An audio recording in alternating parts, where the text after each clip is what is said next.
اللهم صل على محمد وعلى آل محمد وعلى آل محمد كما باركت على محمد وعلى آل محمد. اعوذ باللہ من الشیطان الرجیم. بسم اللہ الرحمن الرحیم.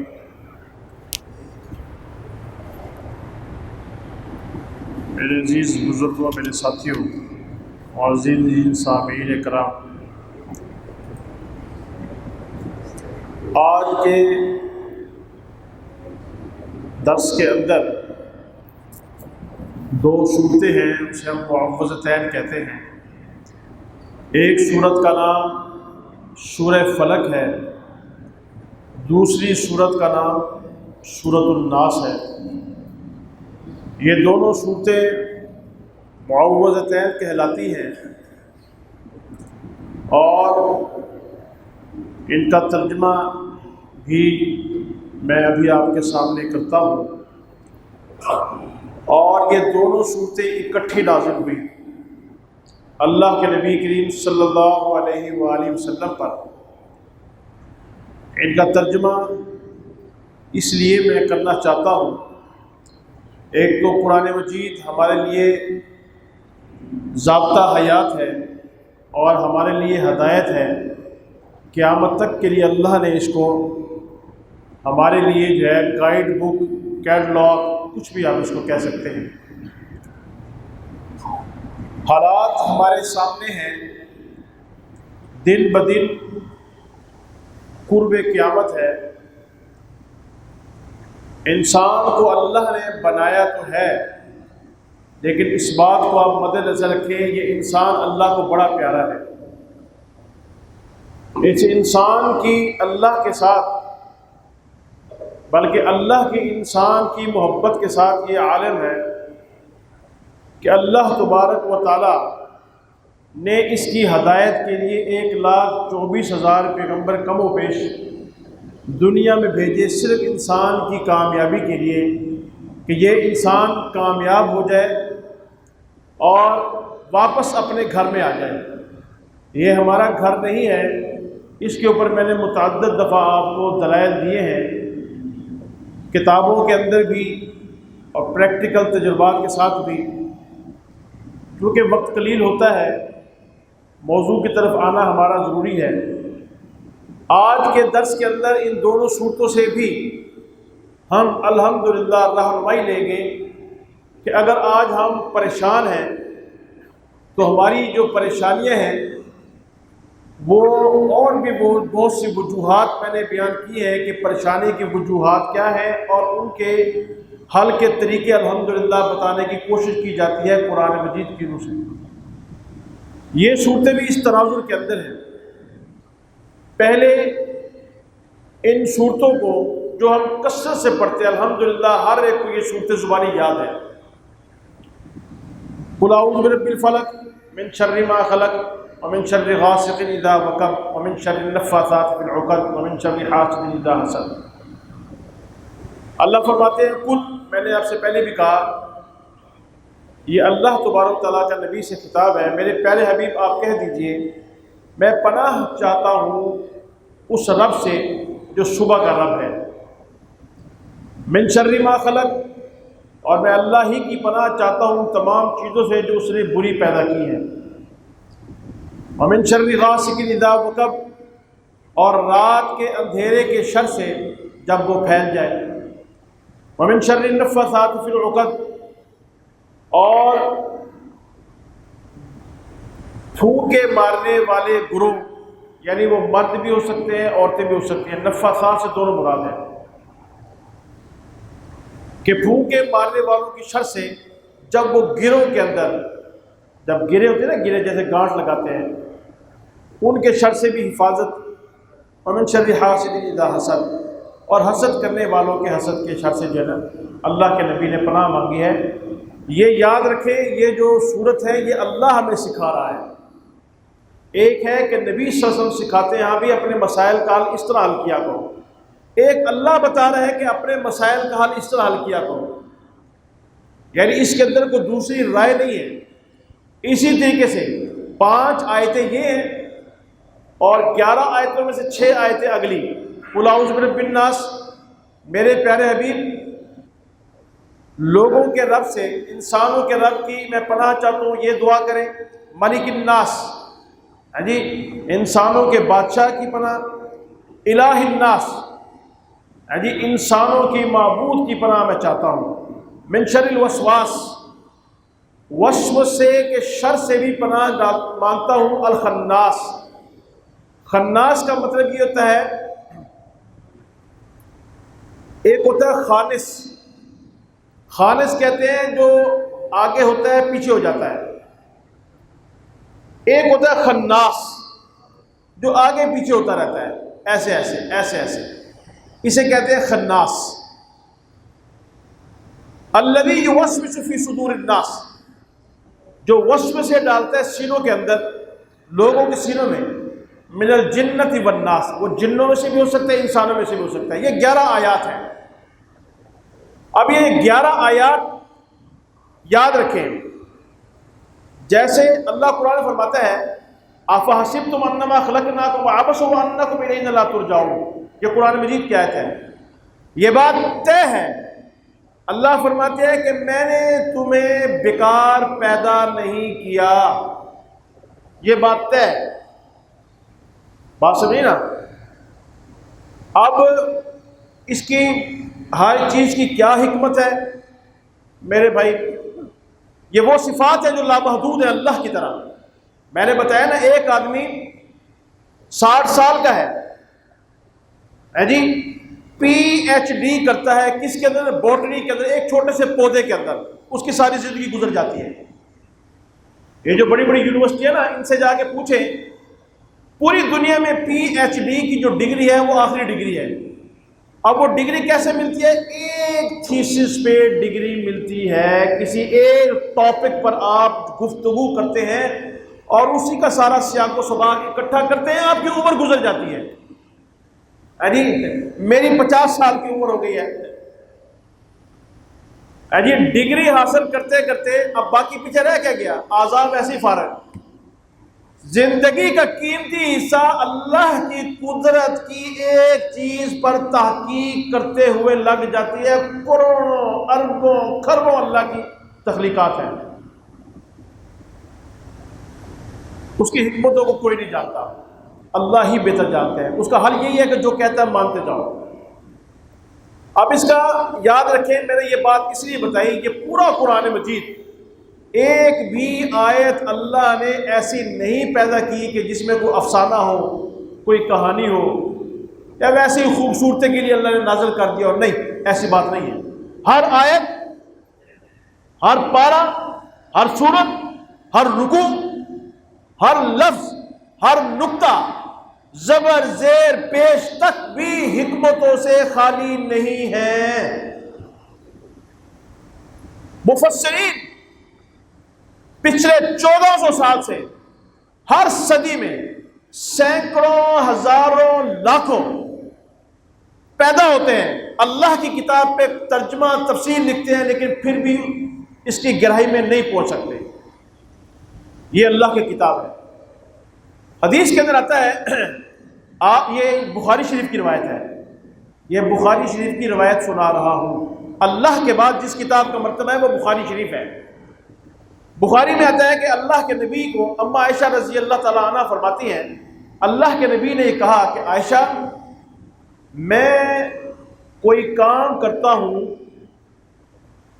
لیکن پھر بھول جاتا ہوں کہ میں نے کیا کہ نہیں کیا۔ یہ بخاری کی روایت ہے، بڑی توجہ سے سنیں۔ فرمایا کہ عائشہ، میں کوئی کام کرتا ہوں پھر بھول جاتا ہوں کہ میں نے کیا کہ نہیں کیا، میرے دماغ کے اوپر، میرے جسم کے اوپر اثرات ہیں، مجھے محسوس ہوتا ہے کہ میں بندھا ہوا ہوں۔ اور یہ حدیث کے اندر ہے کہ یہ سلسلہ کم و بیش تقریباً 6 ماہ تک رہا، 6 ماہ تک یہ سلسلہ رہا۔ ایک مرتبہ آپ علیہ السلام سوئے ہوئے تھے، سوتے ہوئے میں آپ صلی اللہ علیہ وسلم، یاد رکھیں نبی، ہم جب سوتے ہیں نا، ہمارا دماغ بھی سو جاتا ہے، ہمارا پورا جسم غفلت کے اندر آ جاتا ہے، دل بھی غافل، دماغ بھی غافل، آنکھیں بھی، سر، پیر، کان، زبان، ہر چیز غافل۔ لیکن اللہ جو نبی ہوتے ہیں ان کے ساتھ یہ نہیں ہوتی، حدیث پاک کے اندر آتا ہے کہ نبی کی آنکھیں تو سو جاتی ہیں لیکن نبی کا دل بیدار رہتا ہے۔ اگر نبی کو وحی بیداری کی حالت میں ہے تب بھی وحی ہے، اور اگر نبی کو وحی سونے کی حالت میں ہے تب بھی وحی ہے۔ ہمارا خواب اس کے اندر آزمائش ہو سکتی ہے جھوٹ کی، اور اکثر ہوتا ہے۔ نبی کا خواب بھی وحی ہوتی ہے، کیونکہ خواب نبوت کا 46واں حصہ ہے۔ اس لیے میں نے خواب پر ایک مرتبہ بتایا تھا، اب موقع نہیں ہے۔ آپ علیہ الصلوۃ والسلام سوتے ہیں، آپ دیکھتے ہیں خواب کے اندر 2 فرشتے آتے ہیں، ایک فرشتہ دائیں طرف کھڑا ہو جاتا ہے، ایک فرشتہ بائیں طرف کھڑا ہو جاتا ہے۔ ایک دوسرے کے ساتھ فرشتے علیک سلیک کرتے ہیں، ابھی کیا حال ہے، ٹھیک ہے ٹھیک ہے ٹھیک ہے، بھئی کیا مسئلہ ہے ان کا، اشارہ کرتے ہیں آپ علیہ الصلوۃ والسلام کی طرف۔ دوسرا فرشتہ کہتا ہے یہ کچھ جو ہے نا ان کے اوپر اثرات ہیں۔ یہ میں بخاری شریف کی روایت سنا رہا ہوں، فرمایا کہ ان کے اوپر اثرات ہیں۔ اچھا، تو اس کا حل تو موجود ہے۔ دوسرا فرشتہ کہتا ہے کیا؟ کہتا ہے یار اصل میں جو ہے ان کے اوپر جو ہے وہ ہے جادو کا اثر۔ لبید ابن اعصم ایک یہودی تھا، لبید ابن اعصم ایک یہودی تھا، ان کی بیٹیاں جادو کیا کرتی تھی، وہ جادوگر تھے۔ یاد رکھیں قرہ ارض کے اوپر سب سے بڑے جادوگر یہودی ہیں۔ اللہ نے موقع دیا، میں دلائل کے ساتھ آپ کو جادو پر بحث کروں گا کہ اس دور میں جدید ٹیکنالوجی کے باوجود جس انداز میں ٹیکنالوجی نے ترقی کی ہے اس انداز میں جادو بھی ترقی کر رہا ہے، اور اس کے گر آج بھی یہودیوں کے پاس ہے۔ میں آپ کو بخاری کی روایت سنا رہا ہوں اور قرآن کی آیات سنا رہا ہوں۔ کہنے لگے کہ لبید ابن اعصم کی بیٹیوں نے، بدبختوں نے اللہ کے نبی کے اوپر جادو کیا ہے۔ اور میں وہ کیسے؟ کہنے لگے میں بتاتا ہوں۔ دوسرا فرشتہ کہتا ہے کہ کھجور کے اندر، کھجور کے جو گوشے ہوتے ہیں نا جس کے اندر پھل اگتے ہیں، اوپر جو ہوتا ہے پتے، ان پتوں کو لے کر اس کے اندر ایک دھاگا گرا ہے تانت کا، اس کے اندر گرہ لگی ہوئی ہے 11 گرہیں ماری انہوں نے، اور اس کے اوپر جو ہے اس کو فلاں کنویں، فلاں بستی کا فلاں کنواں، اس کنویں کے نیچے گہرائی میں ایک پتھر پڑا ہے، پتھر کے نیچے، اچھا اس گرہ کے اندر ایک سوئی بھی لگی ہے، اس پتھر کے نیچے یہ جو ہے نا پوٹلی پڑی ہوئی ہے۔ اچھا، پھر دوسرا فرشتہ کہتا ہے کہ تم وہاں سے جاؤ اور اس کو اٹھا کے لاؤ، وہ گرہ کھولو گے اور ساتھ ساتھ یہ پڑھ لو قل اعوذ برب الفلق من شر ما خلق ومن شر غاسق اذا وقب ومن شر النفاثات في العقد ومن شر حاسد اذا حسد۔ 5 آیتیں جب یہ پڑھو گے ہر آیت کے اوپر ایک ایک گرہ کھلتی جائے گی۔ قل اعوذ برب الناس مالک الناس الہ الناس من شر الوسواس الخناس الذي يوسوس في صدور الناس من الجنة والناس۔ فرشتے چلیں گے، اللہ کے نبی اٹھ کے بیٹھ جاتے ہیں، اللہ صبح کے وقت نماز پڑھاتے ہیں۔ اللہ کا نبی آپ علیہ الصلوۃ والسلام کی یہ عادت مبارکہ تھی، صبح کی نماز پڑھانے کے بعد صحابیوں کو ویسے ہی معمول کے مطابق اکٹھے کر لیتے قریب اور پوچھتے ہاں بھی کسی کو کوئی خواب آیا؟ اگر کسی کو کوئی خواب آتا، دنیا کے اوپر زمین کے اوپر بہترین بلکہ پرفیکٹ خواب کی تعبیر بتانے والا نبی ہی ہوتا ہے۔ اور اگر نبی کے بعد اگر کسی کو آپ نے خواب سنانا ہے تو کسی متقی، کسی پرہیزگار، کسی عالم دین جو قرآن حدیث پر عبور حاصل کرتا ہو اس کو سنایا کریں۔ اگر وہ بھی میسر نہ ہو تو خواب کسی کو نہ سنائیں۔ اگر پھر بھی آپ مجبور ہیں میں کسی کو سنا نہیں ہے تو پھر اپنے کسی ویل وشر، کسی خیر خواہ کو خواب سنایا کرو۔ حدیث پاک میں کہتا ہے کہ خواب کی پہلی تعبیر ہو جایا کرتی ہے۔ 12 آپ اٹھے، خواب کسی نے سنایا، آپ نے کہا مجھے خواب آیا ہے، آپ نے بلایا عمار ابن یاسر کو، ابو بکر صدیق کو، علی مرتضیٰ کو، یا میری بات سنو، مجھ کے اوپر، میرے اوپر یہ اثرات ہیں کیونکہ وقت تھوڑا ہے، یہ اثرات ہیں میرے اوپر، تم ایسا کرو کہ فلاں بستی میں جاؤ، فلاں بستی کے فلاں کنویں میں جاؤ، فلاں کنویں کے اندر نیچے اترو، اس طرح کا ایک پتھر پڑا ہوگا، اس کے لیے یہ گٹھلی یہ اٹھا کے لے آؤ، اور اس کا نشان یہ بھی بتائی کہ اس کنویں کے پانی کا رنگ مہندی کلر کا ہوگا۔ بہرحال یہ لے آئے، لانے کے بعد اللہ کے نبی کے سامنے وہ کھولی گئی پوٹلی، اس کے اللہ نبی نے وہ دھاگا اتارا اور یہ آیات پڑھی، اور پڑھتے پڑھتے جب آیت پڑھتے خود بخود گرا خود چلے جاتے۔ میرے دوستوں، بزرگوں، بھائیوں، یاد رکھیں کہ ہمارے پاس ہر مسائل کا حل قرآن مجید میں موجود ہے، ٹھیک ہے نا جی۔ یہ سورت جو ہے نا، یہ سورت آپ ایک بار غور سے دیکھیں، اس کی حکمتیں بھی سمجھیں۔ فرمایا کہ من شر ما خلق، جتنی بھی دنیا میں چیزیں پیدا ہوئی ہیں تمام کے شر سے بھی ہم نے پناہ اللہ سے مانگ لی ہے، اللہ کے علاوہ کوئی پناہ دینے والا نہیں ہے، اللہ وحدہ لا شریک ہی پناہ دینے والے ہیں۔ اس پوری صورت کے اندر آپ غور سے دیکھیں تو اللہ کی اس پوری صورت میں ایک صفت بیان کی گئی ہے، برب الناس۔ رب کہتے ہیں تدریجاً پالنے والے کو، جو سٹیپ بائی سٹیپ کسی کو پالتا ہے۔ اسی لیے عربی زبان میں والدین کو بھی رب مجازی کہا جاتا ہے، کیونکہ والدین بھی جو ہے نا اپنی اولاد کو سٹیپ بائی سٹیپ جو ہے نا اس کی پرورش کرتے ہیں۔ عربی زبان میں پیرنٹس کو، والدین کو بھی رب مجازی کہا جاتا ہے۔ فرمایا قل اعوذ برب الفلق۔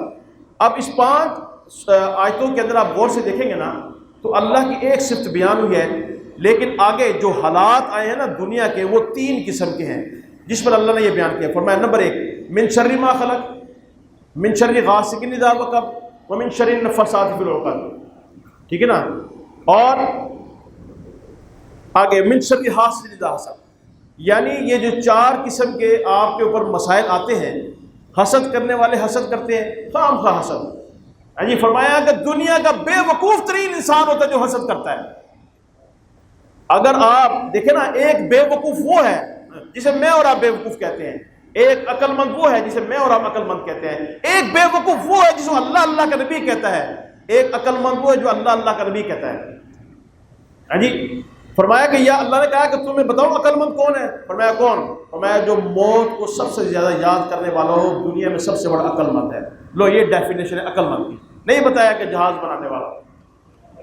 اور دنیا کا سب سے بے وقوف آدمی، کم عقل آدمی، وہ جو حسد کرتا ہے، اس کے پاس کیوں ہے میرے پاس کیوں نہیں؟ نہیں، حدیث میں گنجائش موجود ہے، اللہ سے یہ مانگو، اللہ اس کے پاس گاڑی ہے مجھے بھی ایسی ہی دے دو، میرے بھائی کے جیسی ہے مجھے بھی ایسی، بس گنجائش موجود ہے، اس کے بعد رہنے دو، اس کے بعد کیوں، اس سے کیوں جو ہے نا تم لیتے ہو؟ خدا کے بندے، اس کو بھی خدا نہیں دے، تمہیں بھی خدا دے گا۔ اب اللہ نے ایک صفت بیان کی اس کے مقابلے میں، اس سے آگے دیکھیں، اس کے برعکس سورۃ الناس کے اندر آپ دیکھیں گے قل اعوذ برب الناس مالک الناس الہ الناس من شر، وہاں اللہ نے 3 صفتیں بیان کی ہیں، برب الناس، مالک الناس، الہ الناس، یہ تینوں صفتیں اللہ کی ہیں۔ وہاں آپ نے ایک صفت بیان کی، یہاں 3 صفتیں بیان کی ہیں۔ اب آپ دیکھیں، موازنہ کریں گے ہم، ٹھیک ہے نا جی، موازنہ کریں گے، تقابل کریں گے، یہاں ایک صفت کیوں بیان کی ہے، وہاں 3 کیوں بیان کی ہیں؟ اس کی سب سے بڑی حکمت یہ ہے، وہاں جو چیزیں ہیں نا، من شر ما خلق، یعنی جتنی بھی شریر چیزیں ہیں، یا رات کے اندھیری ہے، رات کے اندھیری اس لیے اللہ نے کہا کہ رات کے اندھیرے میں ہی سارے جو ہے نا خرافات ہوتی ہیں، جنات بھی نکلتے ہیں، تو انسان بھی جو ہے نا رات کے اندھیرے میں زیادہ خرافات کرتا ہے، اور جو گرہ لگانے والے جادوگر ہیں وہ بھی رات کو ہی کام کرتے ہیں، اور حسد کرنے والے رات کے سرگوشیوں میں بیٹھ کے جو ہے نا یہ حسد کی پلاننگ کرتے ہیں، کیسے اس کا بیڑا غرق ہو، میرا ہو یا نہ ہو۔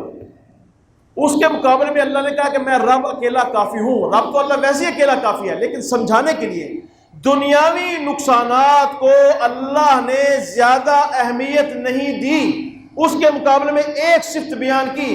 آگے سورۃ الناس میں جو نقصانات انسان کو پہنچ رہے ہیں وہ آخر اخروی ہیں۔ وہ کون سا ہے؟ وہ یہ ہے، الذی یوسوس فی صدور من شر الوسواس الخناس الذی یوسوس فی صدور الناس۔ اب یہ بات سمجھنے کی ہے، میں نے وہ بھی نقصان بتایا، یہ نقصان سمجھ لیں۔ اب اس نقصان کے اندر کیا ہے؟ یہاں ہمارا مقابلہ شیطان سے ہو رہا ہے، جو دلوں کے اندر وسوسے ڈالتا ہے، ظاہری طور پر بھی باطنی طور پر بھی، ظاہری طور پر دیکھیں انسان، حدیث پاک کے اندر آتا ہے اللہ کے نبی نے فرمایا کہ صحابہ سے، میرے صحابیوں یاد رکھ لیں، ہر انسان کے ساتھ ایک قرین یعنی ایک شیطان اللہ نے لگایا ہے۔ بخاری کی روایت سنا رہا ہوں، صحابہ نے پوچھا یا رسول اللہ آپ کے ساتھ بھی؟ فرمایا میرے ساتھ بھی ہے، لیکن وہ میرا مطیع ہے، میرا فرما بردار ہے، مجھ سے پوچھ پوچھ کے چلتا ہے۔ یہ بخاری کی روایت ہے، اور ہر انسان کے ساتھ ہے۔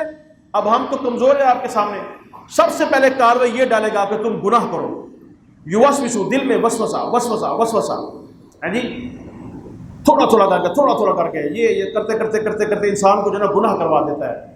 اور جو انسان گناہ نہیں کرتا اس کو دوسرا وار کرتا ہے، اس کو نیکی بھی نہیں کرنے دیتا، پھر کہتے ہیں چلو گناہ نہیں کرنا نا، نہ کرو، پھر نیکی کے کام بھی نہ کرو۔ یہ ہر انسان کے ساتھ شیطان لگا ہوا ہے۔ لیکن ایک بات ذہن میں رکھیں، اللہ نے یہ کیا کہا کہ تم میری پناہ میں آ جاؤ، میری پناہ میں آ جاؤ۔ یہاں دیکھیں خانس کا لفظ نہیں بولا، میں نے شروع میں کہا تھا، دیکھیں قرآن سیکھ کے جائیں، ٹھیک ہے نا جی، ماشاءاللہ تاریخ، تعلیم، اسلامیات آپ مجھ سے زیادہ جانتے ہیں، لیکن میں نے جو اساتذہ سبق سنا، میں نے کہا چلو وہی آپ کو سبق آج سنا دوں۔ خامس کہتے ہیں ایک مرتبہ پیچھے ہونے والے کو، میں نے شروع میں بتایا۔ خناس کہتے ہیں بار بار پیچھے ہونے والے کو۔ اب شیطان پاورفل نہیں ہے، خناس کا لفظ اس بات پہ دلیل کرتا ہے کہ شیطان پاورفل نہیں ہے۔ شیطان کو اللہ نے صلاحیتیں تو بہت دی ہیں لیکن طاقت نہیں دی۔ میں آپ کو دلیل سے ثابت کرتا ہوں، آپ دیکھیں میں آپ کو قرآن مجید کی سیر کرواتا ہوں۔ آپ پارہ نکالیں، 13 نمبر پارہ، 13 نمبر پارہ ہے، اور یہ سورۃ ابراہیم، آیت نمبر 21 اپنا 23 22، میں اس کو پڑھتا ہوں، اس کو سنیں۔ اس میں اللہ کیا کہتا ہے کہ شیطان بار بار، یہ بھی شیطان، اور بھی اللہ کے بندے، شیطان طاقتور نہیں ہے، اس کا صرف کام ہے الذی یوسوس فی صدور الناس، یہ صرف وسوسے ڈالتا ہے بس، اور کچھ نہیں کرتا۔ یہ جو ہم کام کرتے ہیں نا، یہ انسان کی خباثت ہے، یہ پاور، یہ اتھارٹی، گناہ کی اتھارٹی، زنا کی اتھارٹی، شراب کی اتھارٹی، جھوٹ کی اتھارٹی، غصب، حقوق ضبط کرنا، لوگوں کو قتل کرنا، قتل و غارت، یہ انسان کے پاس اتھارٹی ہے، شیطان کے پاس نہیں ہے۔ شیطان کو تو اللہ نے یہ کہا اس کے پاس صرف ہیلہ ہے، اور وہ ہیلہ بھی کیا ہے؟ فرمایا ان کید الشیطان کان ضعیفا، قرآن کہتا ہے یہ جو ہیلہ ہے نا وہ ہیلہ بھی ضعیف ہے، قرآن کہتا ہے۔ اب ترجمہ سن لیں کہ شیطان کے پاس آیا کو اتھارٹی ہے، سن لیں۔ فرمایا وقال الشیطان، محشر کا میدان لگ رہا ہے، یہ وہاں اللہ ایک نقشہ کھینچ رہے ہیں، محشر کا میدان لگا، حساب کتاب ہوا، ابھی جو جہنمی ادھر ہو جاؤ، بائیں طرف جنتی، بائیں طرف جہنمی۔ اب وہاں پر کھڑے کھڑے جو جہنمی ہیں، اب وہ اور شیطان آپس میں ایک دوسرے کے ساتھ گفت و شنید کر رہے ہیں۔ ہوتا ہے نا جب ایگزامینیشن ہال میں جاتے ہیں تو سارے ایک دوسرے سے ملتے ہیں، اس کا منظر اللہ قرآن میں کھینچتا ہے۔ اللہ کہتا ہے کہ شیطان اس وقت یہ کہے گا، وقال الشیطان، شیطان کہے گا، لما قضی الامر، جب سارا حساب کتاب ختم ہو جائے گا، ان اللہ، بے شک اللہ، وعدکم وعد الحق، اللہ کا وعدہ جو دنیا میں تمہارے ساتھ تھا وہ حق تھا، سچا تھا۔ وَوَعَدتُّكُمْ فَأَخْلَفْتُكُمْ، جو میرا وعدہ تھا آج کے بعد میں مکر رہا ہوں۔ کوئی کامیابی نہیں ہے دولت میں، کوئی زنا میں لذت نہیں ہے، کوئی شراب میں لذت نہیں ہے، کوئی قتل و غارت میں نہیں ہے، کوئی یہ جھوٹے سارے چیزیں میں نے جتنے وعدے کیے تھے آج میں مکر رہا ہوں، سب جھوٹ تھا جھوٹ تھا جھوٹ تھا، میں نے تم سے بدلہ لیا۔ فرمایا ان اللہ وعدکم وعد الحق، اللہ کا وعدہ سچا تھا دنیا میں، ہاں جی، وَوَعَدتُّكُمْ فَأَخْلَفْتُكُمْ، میں اپنے وعدے کی، ہاں جی، میں اپنے کمٹمنٹ کی، اپنے ایگریمنٹ کی، ہاں جی، جو تمہارے سے سارے میں جھٹلاتا ہوں۔ وَمَا كَانَ لِيَ عَلَيْكُمْ مِنْ سُلْطَانٍ، میرا تمہارے اوپر کوئی زور تھوڑا ہی تھا۔ سلطان کہتے ہیں بادشاہ کو نا، بھائی میں نے تو تمہارے اوپر کوئی بندوق رکھی تھی، کوئی تلوار رکھی تھی، اٹھو یہ کام کرو یہ کام کرو؟ میں نے تمہاری گردن پکڑی تھی کہ مؤذن کہتا ہے حی علی الصلاۃ حی علی الفلاح، میں کہتا ہوں سو جا میرے لال، سو جا میرے لال، میں نے گردن پکڑی تھی، میں نے تمہیں رسی سے باندھا تھا، وما کان لی علیکم سلطان، میرا کوئی تم پر طاقت نہیں تھا، میں آج بھی کہتا ہوں اللہ میرا گواہ ہے، ہاں الا ان دعوتکم، میں نے تمہیں دعوت دی تھی، سو جاؤ بیٹا، سو جاؤ بیٹا، فاستجبتم لی، تم نے مان لیا، فلا تلومونی، خبردار مجھے ملامت مت کرو، ولوموا انفسکم، اپنے آپ کو کوسو، اپنے آپ کو ملامت کرو، اپنے آپ کو لعنت کرو۔ قرآن کہتا ہے ما انا بمصرخکم، بھاگ جاؤ، ما انا بمصرخکم وما انتم بمصرخی، نہ آج تم میری مدد کرو نہ میں تمہاری مدد کرتا ہوں۔ قرآن کہتا ہے، معذرت کے ساتھ یہ لہجہ مجھے حضرت شاہ ولی اللہ محدث دہلوی نے سکھایا ہے، فرمایا قرآن کو قرآن کے لہجے میں پڑھا کرو، تب قرآن سمجھ میں آتا ہے، یوں یوں کر کے نہیں، جہاں عاجزی کے ساری عاجزی کے ساتھ جس لہجے میں قرآن کہتا ہے اس لہجے میں قرآن پڑھا کرو۔ یہ شیطان کہہ رہا ہے وہاں پر ڈنکے کی چوٹ پر، اللہ اس کے آواز نقل کر رہا ہے، الفاظ نقل کر رہا ہے، اور میں انی کفرتو، میں انکار کرتا ہوں، بما اشرکتمونی من قبل، آج سے پہلے تم جتنا مجھے اللہ کے ساتھ شریک ٹھہراتے رہے، آج میں انکار کرتا ہوں علی الاعلان، ڈنکے کی چوٹ پر۔ ان الظالمین لہم عذاب علیم، اللہ کہتا ہے آؤ، یہ شیطان کے الفاظ ہیں، میرا فیصلہ سنو، جتنے بھی ظالم ہیں آج ان کو دردناک عذاب دوں گا۔ اللہ کہتا ہے میں تو تمہیں عذاب دینے کے حق میں نہیں ہوں۔ چھٹے پارے کی آخری آیت ہے ما یفعل اللہ بعذابکم ان شکرتم آمنتم وکان اللہ شاکرا علیما، اللہ کے بندے تم میرے فرما بردار بن جاؤ، مجھ سے بہترین تمہارا میزبان دنیا میں کوئی نہیں۔ آخری پوائنٹ سورۃ الناس کے تناظر میں جی ایک سوال یہ ہوتا ہے کیا نبی کے اوپر بھی جادو کا اثر ہو سکتا ہے؟ یہ سوال ہے۔ دیکھیں ہمارے اوپر جتنے بھی یہ جادو ٹونے یہ ساری تعویذات وغیرہ ثابت تو ہیں حدیث سے، میں نے آپ کو سنا دیا، لیکن یہ نہیں ہے کہ کسی چیز کا حل نہیں ہے۔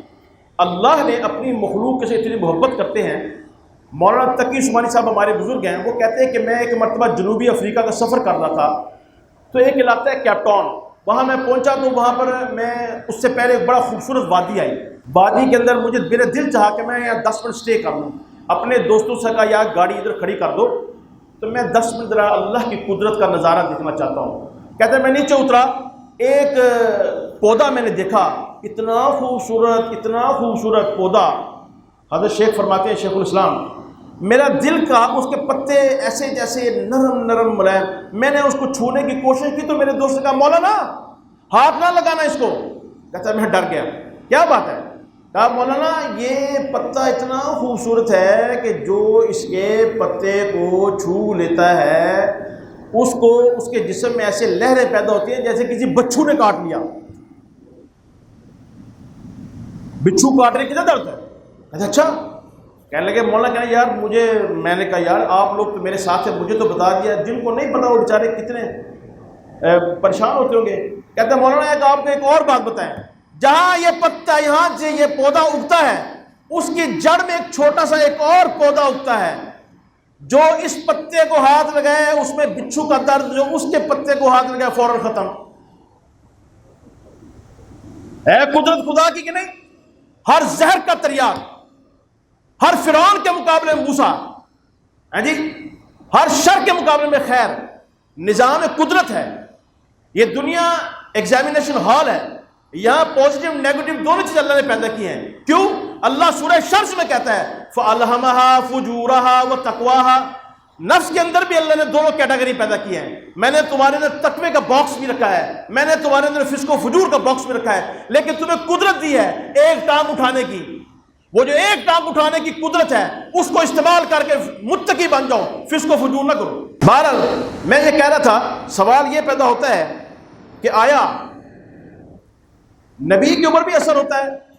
تو قرآن کی آیت سنیں، یہ تو اثر میں نے بتایا اللہ کے نبی پر۔ قرآن میں کہتا ہے کہ جب موسیٰ علیہ السلام فرعون کے پاس گئے نا، تو یہ طاقتور کی عادت ہوتی ہے کہ جب وہ میدان جنگ سے بھاگتا ہے نا پھر وہ ہیلے بہانے کرتا ہے، جیسے ہمارے ساتھ یہ مسلمانوں کے ساتھ کر رہے ہیں خبیث یہود و نصارہ۔ تو انہوں نے فرعون نے جادوگر بلائے اور انہوں نے جادوگر کے ایک لمبا واقعہ بچپن سے سنتے چلے آ رہے ہیں. اللہ اس قرآن میں کہتا ہے فَأَوْجَسَ فِي نَفْسِهِ خِیفَہ سورہ طٰہٰ پارہ نمبر 16 آیت نمبر 67 68 69 70. آپ دیکھ لیں جا کے, میں نے آپ کو دلیل سے بتا دیا. اللہ کہتا ہے کہ جب انہوں نے وہ رسیاں پھینکی نا تو فَأَوْجَسَ مِنْهُمْ خِیفَہ, موسیٰ علیہ السلام کے دماغ کے اوپر اثر ہو گیا, خوف. خیفہ کہتے ہیں خوف کو, خیفہ خوف محسوس ہوا. اللہ کہتے ہیں میں نے فوراً وحی کی. آپ دیکھیں نا نبی کے اوپر اثر ہو رہا ہے, اثر ہو رہا ہے نا. قرآن کہتا ہے قُلْنَا لَا تَخَفْ, موسیٰ خوف نہیں کرنا, اِنَّكَ أَنْتَ الْأَعْلَىٰ, اور بھائی یہ جادو ہے, جھوٹ ہے, تمہارے پاس جو لاٹھی ہے نا وہ جادو نہیں ہے. وَأَلْقِ مَا فِي يَمِينِكَ, جو تمہارے ہاتھ میں ڈنڈا ہے اس کو پھینکو. تَلْقَفْ مَا صَنَعُوا إِنَّمَا صَنَعُوا كَيْدُ السَّاحِرِ وَلَا يُفْلِحُ السَّاحِرُ, اس کو پھینکو. وہ جیسے ہی پھینکا اژدہا بن گیا, وہ سارے سانپ کھا گیا. جادوگر جو ہوتا ہے نا اپنے فن کا ماہر, وہ سمجھ جاتا ہے کہ بھی بات کیا ہے. عام آدمی کو نہیں پتہ چلا, آدمی کو یہ جب پتہ یہ چھوٹے جادوگر سے یہ بڑا جادوگر ہے بس, جیسے کہ قرآن میں آتا ہے فرعون نے کہا. لیکن نہیں, یاد رکھیں جادو کے اثرات ضرور ہوتے ہیں, اس اثرات کے اگینسٹ ہمارے افعال جو ہوتے ہیں سرزد, وہ ہماری طاقت سے ہوتے ہیں, جس کی وجہ سے ہم نروس ہوتے ہیں, نروس ہونے کے بعد بیمار ہوتے ہیں, بخار آ جاتا ہے. یہ جادو براہ راست انسان کے جسم پر ایسے اثر نہیں کرتا کہ جیسے اللہ کی حکم کی طرح. یہ انسان کی اپنی سوچ ہے جس سے انسان پہ, آپ دیکھیں نا آپ کو چھوٹی سی خوشی ہوتی ہے, سم ٹائم اتنی خوشی ہوتی ہے, ایک آدمی کی لاٹری نکلا ہے 10 کروڑ 20 کروڑ 50 کروڑ کی, اس کو موشن لگ جاتے ہیں. اخبار میں ایسا پتہ نہیں سچ ہے جھوٹ ہے, ایک آدمی کی لاٹری نکلی وہ مر گیا خوشی سے. انسان کا جسم بڑا حساس ہے. تو انہوں نے کہا کہ بھئی اب جب دیکھا نا جادوگروں نے, یار یہ تو بڑا عجیب بات ہے, لگتا ہے یہ جادوگر نہیں ہے, یہ کوئی اللہ کا نبی ہی ہے. فوراً جادوگر سارے وہ سمجھ گئے بھئی فرعون تو بے وقوف تھا, احمق تھا. فَأُلْقِيَ السَّحَرَةُ سُجَّدًا, سارے کے سارے جادوگر سجدے میں گر گئے. اور بھئی بس قَالُوا آمَنَّا بِرَبِّ هَارُونَ وَمُوسَىٰ, بھئی ہم تو اللہ کے موسیٰ کے اور اس کے ہارون کے رب کے اوپر ایمان لاتے ہیں.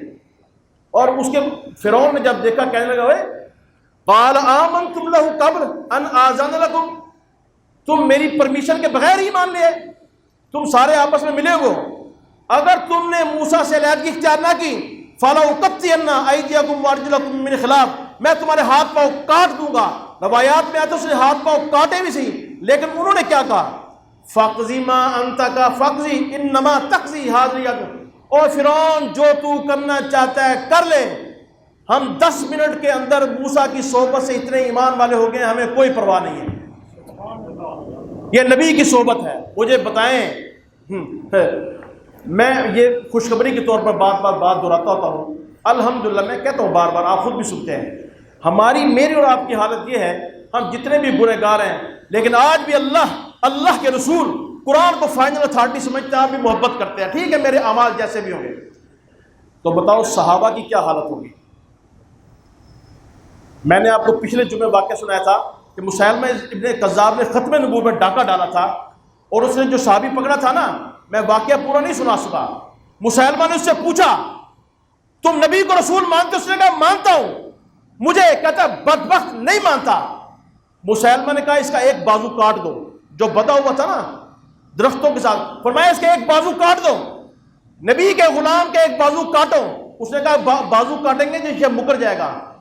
اس نے پکڑی تلوار, اس کے بندے نے حضرت حنیف رضی اللہ عنہ کی بازو کاٹ دیا, فوارہ نکلنے لگا. میں آپ ہوتے تو ہم تھوڑا بھی برداشت نہیں کرتے. اس نے کہا آپ بتاؤ.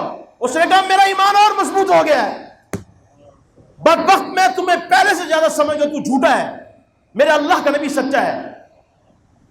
اس نے کہا دوسرا بازو کاٹ دو, پہلی ٹانگ کاٹ دو, دوسری ٹانگ کاٹ دو, گردن کاٹ دو. لا الہ الا اللہ محمد رسول اللہ. تو سوتے وقت بھی اٹھتے وقت بھی حدیث میں آتا ہے کہ یہ 2 صورتیں پڑھ کے سویا کریں, اٹھتے وقت بھی الحمدللہ 2 صورتیں پڑھا کریں. انشاءاللہ جتنے بھی یہ مسائل ہیں دنیا کے, اور جادو ٹونے انشاءاللہ آپ اثر نہیں کریں گے. وآخر دعوانا الحمدللہ رب العالمین.